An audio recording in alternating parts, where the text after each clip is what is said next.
Hello everyone. आज मैं बताऊंगी समिति या एसोसिएशन क्या है। व्यक्ति की आवश्यकताएं अनेक हैं। वह सभी आवश्यकताओं की पूर्ति अकेले नहीं कर सकता। इन आवश्यकताओं की पूर्ति के लिए वह इन व्यक्तियों का सहारा लेता है। इस तरह पारस्परिक सहयोग का एक संगठन तैयार होता है जो समिति कहलाता है। व्यक्ति की आवश्यकताएं अनेक हैं। वह सभी आवश्यकताएं अकेले पूर्ति नहीं कर सकता।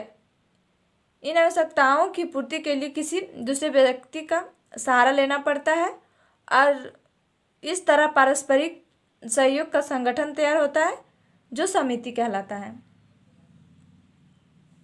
अब हम लोग दूसरे शब्दों में जानेंगे समिति क्या है।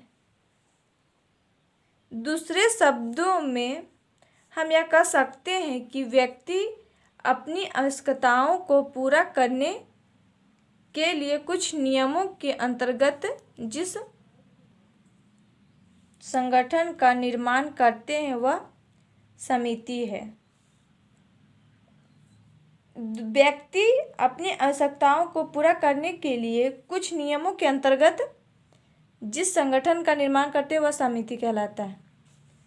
गिन्सबर्ग ने अपनी पुस्तक साइकोलॉजी ऑफ सोसाइटी में समिति को जो परिभाषा दी है वह समिति का सही अर्थ और उद्देश्य प्रस्तुत करती है। उसके अनुसार, गिन्सबर्ग के अनुसार समिति क्या कहलाता है उसके बारे में जानेंगे। समिति एक दूसरे से संबंधित उन सामाजिक प्राणियों का समूह है जिसमें प्राणी ने किसी विशिष्ट लक्ष्य की प्राप्ति के उद्देश्य से सामान्य संगठन का निर्माण किया। गिन्सबर्ग के अनुसार समिति एक दूसरे से संबंधित उन सामाजिक प्राणियों का समूह है जिसमें प्राणी ने किसी विशेष यानी कि कुछ खास लक्ष्य की प्राप्ति के उद्देश्य से संगठन का निर्माण किया हो उसे समिति कहते हैं। ऑल्सन के द्वारा विशिष्ट और सीमित लक्ष्यों की प्राप्ति के लिए कमोवेश यानी कि थोड़ा बहुत उद्देश्य के साथ निर्माण किया गया सामाजिक संगठन समिति है। थोड़ा बहुत उद्देश्य के साथ निर्माण किया गया सामाजिक संगठन समिति कहलाता है। प्रायः किसी भी समिति का निर्माण किसी उद्देश्य को दृष्टि में रखकर ही किया जाता है। किसी भी समिति का निर्माण किसी उद्देश्य को देखते हुए किया जाता है।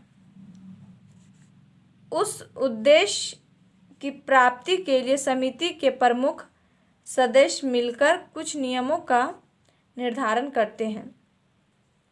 उस उद्देश्य की प्राप्ति के लिए समिति के प्रमुख सदस्य कुछ नियमों का निर्धारण करते हैं।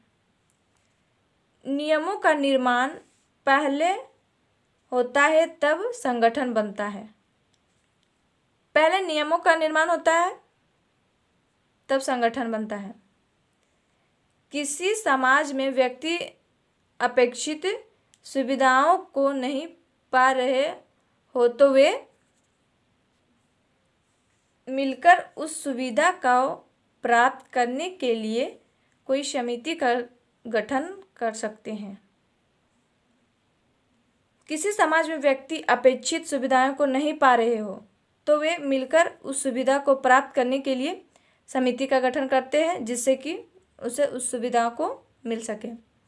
और आप लोग को वीडियो अच्छी लगी तो please like and subscribe my YouTube channel and share ज़रूर करें।